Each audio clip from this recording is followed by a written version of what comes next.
Nang makita ng Prime Minister ang naging reaksyon ng dalawa, tinanong niya ang mga ito kung hindi ba nila ito kayang gawin. Hindi naman agad nakasagot ang dalawa at nagtinginan lamang ang mga ito sa isa't isa. Tinanong rin nila kung ano ang layunin niya kung bakit nais niyang pakawalan ang apat na ito. Ipinaliwanag ng isang elder na mahirap para sa kanila na pakialaman ang bagay na ito dahil ito ay isang private matter ng Demon Scheming Sect.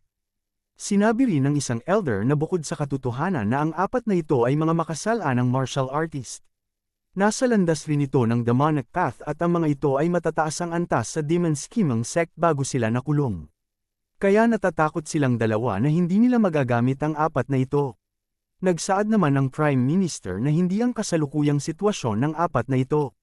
Alam niya na hindi na nakatuon ng pansin ng Demon Scheming Sect sa apat na ito dahil halos 60 taon na ito nakakulong sa barrier na ito. Kaya kahit napakawala nila ang mga ito ngayon ay walang makakaalam nito hanggat hindi nila ito sabihin sa iba. Nilinaw rin ng Prime Minister na ayaw niyang gawing mga tauhan ang apat na ito. Kaya muli niyang tinanong ang dalawa kung kaya ba nilang gawin ang inuutos niya. Agad naman na sumunod dito ang dalawa at kanilang sinabi na gagawin na nila ito ngayon. Natuwa naman ang Prime Minister nang marinig niya ito kaya agad na niyang sinabihan ang dalawa na umalis na ito dahil talagang mas lumalala ang sitwasyon ng kanilang imperyo kaya kailangan nilang maghanda. Sa kabilang banda, nagulat naman si Elder Sun nang malaman niya na nawasak ng ating bida ang kamay ng kanyang karibal. Ang ikalimang elder ng Yuming Valley. Nagsaad naman si Elder Jiu na nagawa lamang ito ni Joe Fan dahil kinain niya ang 5 bursting peel sa kanilang naging laban. Ngunit nagsaad naman si Elder Sun na kahit ang kanyang karibal ay kumain rin ng 1 bursting peel kaya talagang kakaiba pa rin ang ginawa ng batang ito. Upang hindi masira ang kumpiyansa ni Elder Sun ay nagsaad na lang si Elder Jiu na kapag kumain rin siya ng 5 bursting peel ay tiyak na magagawa niya rin sa ikalimang elder ang ginawa ni Joe Fan. Mas lalong nainis naman si Elder Sun at kanyang sinabihan si Elder Jiu na tiyak na sisibog ang kanyang katawan kapag kinain niya ang ganoon karaming bursting peel. Mas lalong nalungkot rin siya dahil nasa antas lamang ng bone tempering stage ang batang ito ngunit nagawa niya pa rin ito. Kaya nasabi na lang niya na talagang tumatanda na siya dahil kahit siya ay hindi ito kayang gawin. Wala naman ang nagawa pa si Elder Jiu dito at sa kanyang isipan ay dapat ikumpara ni Elder Sun ang kanyang sarili sa isang normal na tao at hindi sa batang ito. Bigla namang napatigil si Elder Sun sa kanyang pag-iisip nang sabihan siya ng kanyang kapatid na talagang ang ikalimang elder lamang ang kanyang iniisip. Hindi man lang niya napagtanto na natalo ng batang ito ang ikalawang young master ng Regent State na si Huang Pu. Mas naging seryoso naman si Elder Sun at kanyang nasabi na tama nga ang sinabi ng kapatid niya. Ang Imperial Tyrant Body Arts ay isang nakakamanghang body cultivation art kaya hindi niya inaasahan na mawasak lamang ni Joe Fan ang kalahati ng katawan ng ikalawang young master sa kanilang naging laban. Kaya napatanong na lang ang elder kung gaano kaya kalakas na katawan ang kailangan upang magawa ito sa katawan ng Regent State. Wala naman ang nagawa pa ang kapatid niya dahil talagang wala ng pag-asa ang isipan ni Elder Sun. Kasabay nito ay nais ring malaman ng elder kung ano kaya ang magiging desisyon ng kanilang sect leader sa bagay na ito. Kaya nagbigay na lang siya ng kanyang opinyon na ang away na ito ay kinakasangkutan ng Regent State, kaya hindi magiging maganda para sa kanila na makialam dito. Natatakot rin siya na baka atakihin din sila ng Regent State dahil sa batang ito. Nagsaad naman ng isang elder na sinabi na sa kanila kanina ni Elder Jiu na nais sakupin ng Regent State ang 7 pamilya. Kaya kahit naputulin man nila ang ugnayan nila kay Joe Fan ay panandali ang ginhawa lamang ito dahil tiyak na aatakihin pa rin sila ng Regent State sa hinaharap. Dagdag pa niya na kahit hindi pa si Joe Fan ang dahilan ng away na ito ay alam rin nila na talagang plano na ng Regent State na pag-isahan ang 7 pamilya. Kaya kung hindi sila gagawa ng paraan upang maiwasan ito ay tiyak na magiging katulad nila ang Huayu Tower. Nagalit naman ang elder nang marinig niya ito at kanyang tinanong ang kapatid niya kung ibig sabihin ba nito ay dapat silang gumawa ng alyansa kay Joe Fan at magiging sapat na ito upang malabanan nila ang Regent State. Nagsaad rin siya na magiging rason lamang ito para sa Regent State upang wasakin sila kapag hindi nila pinutol ang ugnayan nila sa batang ito. Nagsaad naman ang kausap niyang elder na kahit wala pa ang rason na ito ay talagang wawasakin pa rin sila ng Regent State. Kaya tinanong niya ang elder kung hindi niya ba alam ang ambisyon ng Regent State na ito. Kaya mas mabuti pang lumaban sila hanggang kamatayan kaysa matalo lang ng walang ginagawa. Bigla namang natigil ang dalawa sa kanilang pag-aaway nang marinig nila ang sigaw ng sect leader.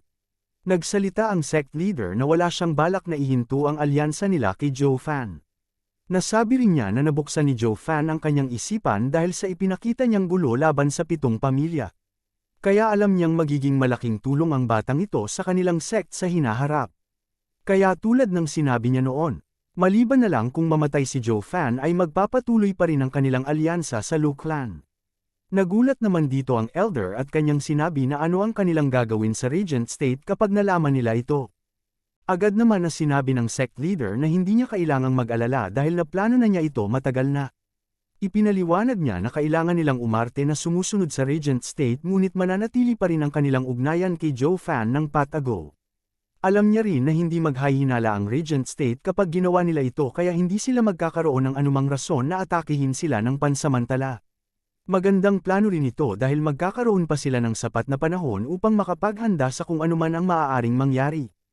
Tumawa naman ang lahat ng mga elder nang marinig nila ito. Nasabi rin nila na talagang matalino ang kanilang sect leader dahil naisip niya ang plano na ito. Nagsaad naman ang sect leader na hindi ito isang talino dahil ginagamit lamang nila ang pagkakataon na meron sila upang magamit nila ang dalawang side na ito. Nasabi rin ng sect leader na ayaw niya sa Regent State ngunit alam niya na ito lamang ang paraan upang mapanatili ang kaligtasan ng kanilang sect kaya kailangan nila itong gawin.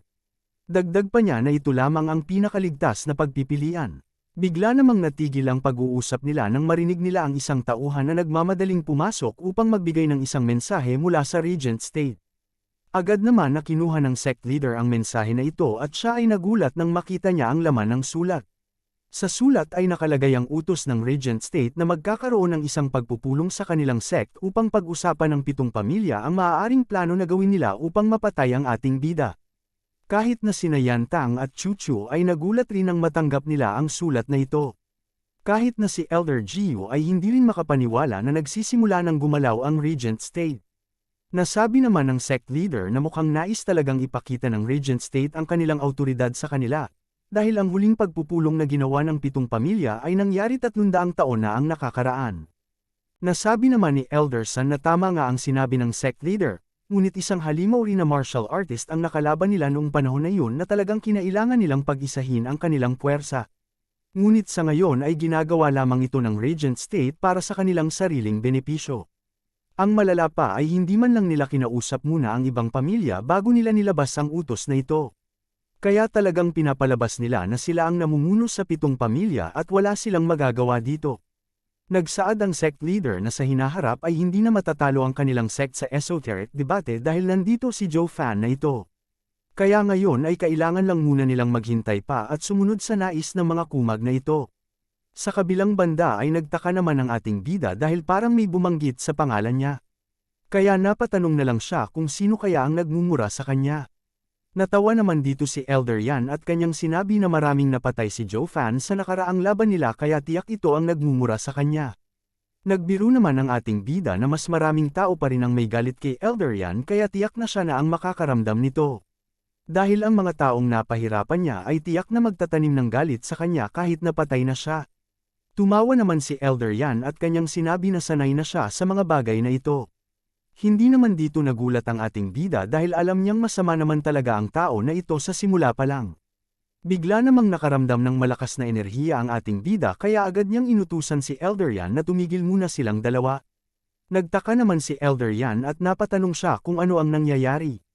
Tumawa naman si Joe Fan at kanyang nasabi na talagang mabilis gumalaw ang 7 pamilya.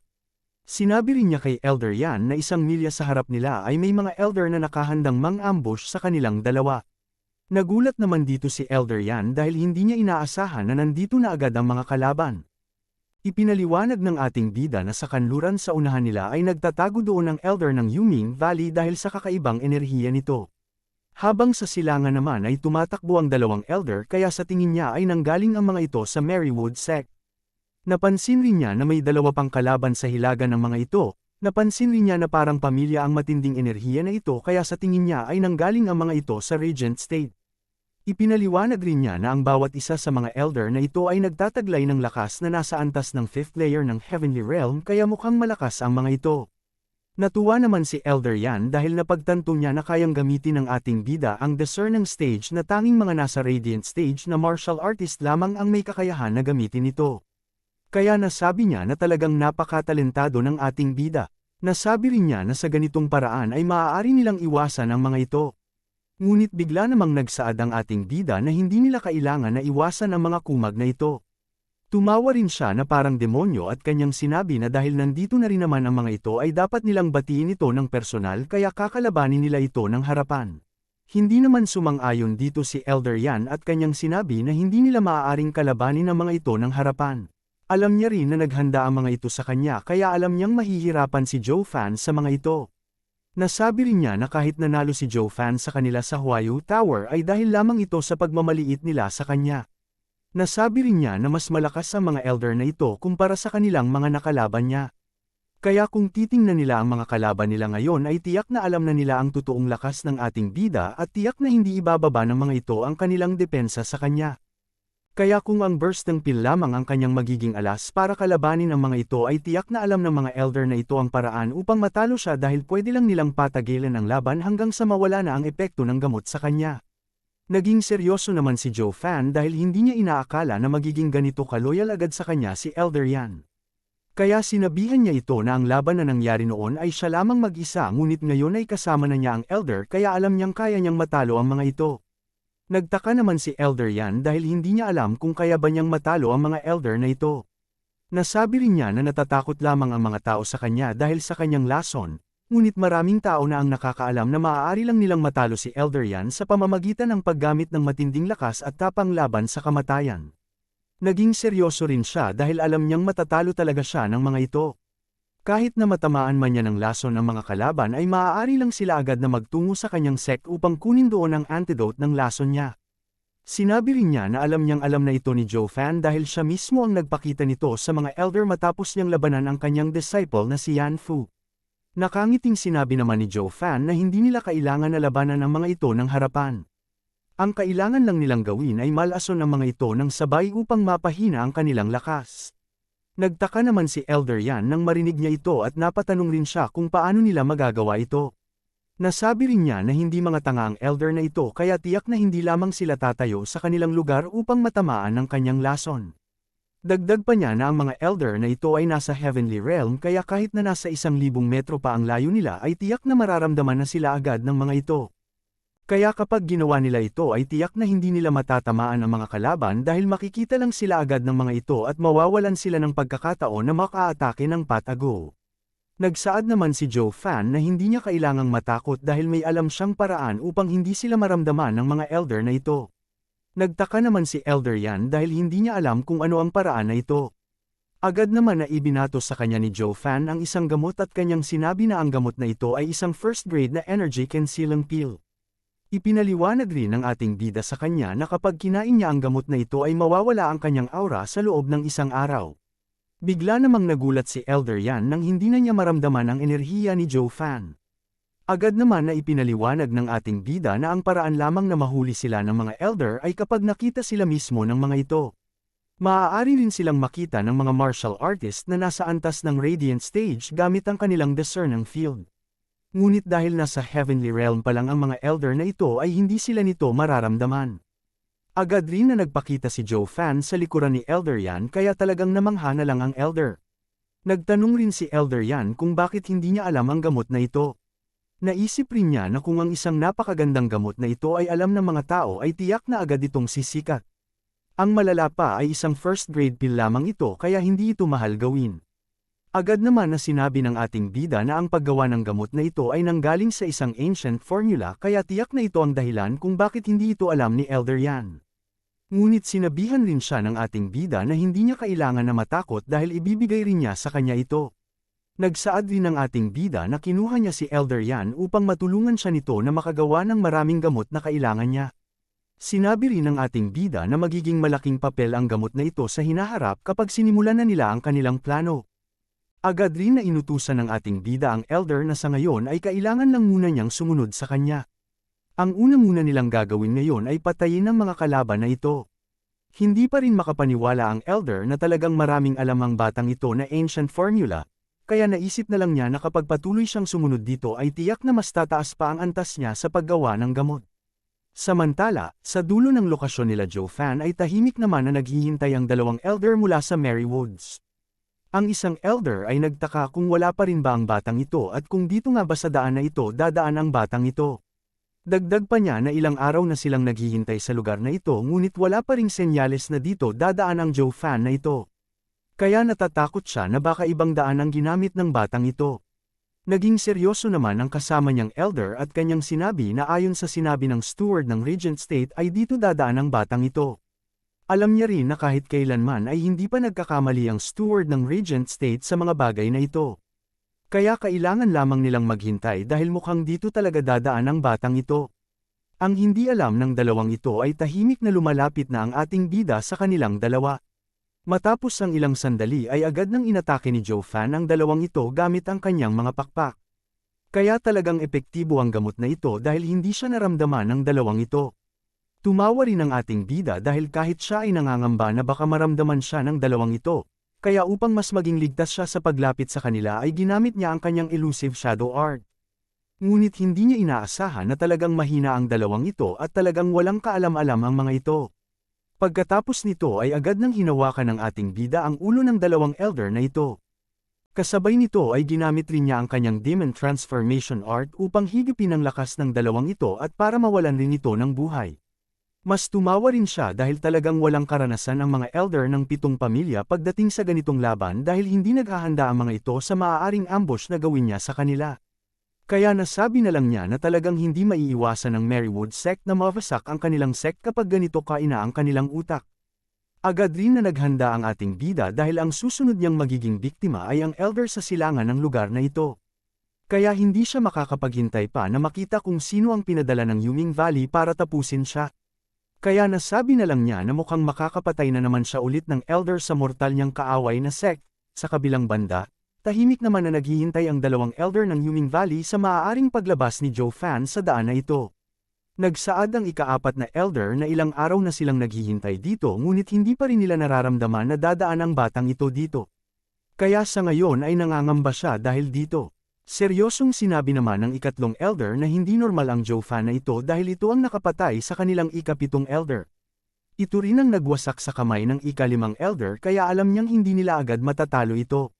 Kaya ngayon ay kailangan lamang nilang maghintay at huwag dapat nila ibaba ang kanilang depensa. Sinabi rin niya na hindi nila maaaring maliitin ang batang ito dahil magaling rin itong gumawa ng patibong at isa rin itong demonyo. Kaya ngayon ay dapat silang mag-ingat na dalawa upang hindi sila mapatay ng batang ito.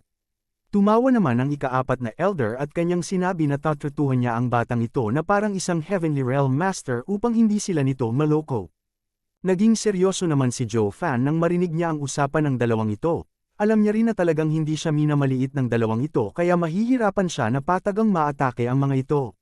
Nasabi rin niya na kapag kinalaban niya ang mga ito ng sabayan ay tiyak na hindi niya ito kakayanin dahil mas mataas pa ang antas ng mga ito sa ika-5 elder. Isang malaking pagsabog naman ang nangyari sa hilaga ng kanilang lokasyon kaya nagulat na lang dito ang dalawang elder. Napansin rin nila ang pamilyar na laso na ito. Kaya napatanong na lang sila kung ito ba ang Rainbow Cloud Palm ng Pilking Hall. Nagtaka rin silang dalawa dahil akala nila ay hindi darating dito ang Pilking Hall dahil ang mga ito ay hindi sumali sa kanilang plano. Natawa naman ang ika-4 na elder at kanyang nasabi na alam niyang napatay ni Joe Fan ang pinakamagaling na alchemist ng Pilking Hall kaya tiyak na nandito ang mga ito upang maghiganti kay Joe Fan. Ayon rin sa narinig niya ay ninakaw rin ni Joe Fan ang bangkay ng kanilang elder upang parusahan ito kahit na walang buhay na ito. Kaya sa tingin niya ay kusang nagpunta dito ang ibang mga elder ng Pilking Hall upang kalabanin ang Joe Fan na ito. Nasabi rin niya na dagdag puwersa na rin ito para sa kanila kaya talagang wala nang kawala ang batang ito. Nagtaka naman ang ika-3 elder at kanyang nasabi na mukhang nakita na nga mga ito si Joe Fan kaya ginamit nila ang kanilang lason upang kalabanin ito. Kaya nagsaad na lang siya na kailangan nilang magpunta doon upang tulungan ang mga ito sa laban. Ngunit bago pa man tuluyang makaalis ang mga elder ay napansin naman nila ang paglabas ng 2 tao mula sa lason na ito. Kaya nagulat na lang sila nang makita nila na ito ang 2 elder ng Regent State, ang malala pa ay tinamaan ang mga ito ng lason. Kaya nagtaka na lang sila kung bakit ito nangyari dahil alam nilang magkasama silang dalawa. Napansin naman ng ating bida na binabanan ng dalawa ang kanilang depensa kaya agad na niyang ginamit ang pagkakataon na ito upang umatake. Agad rin niya na pinatay ang ika-4 na elder dahil ito ang pinakamalapit sa kanya. Nagulat naman ang ikatlong elder nang mapansin niya na patay na ang kanyang kapatid. Napansin rin niya ang isang tao na may mga lilang pakpak na siyang nasa likuran nila. Kaya galit na galit niyang sinabi na marahil ang tao na ito ay ang hinahanap nilang si Joe Fan. Tumawa naman ang ating bida dahil talagang isang elder na naman ang napatay niya sa Yuming Valley.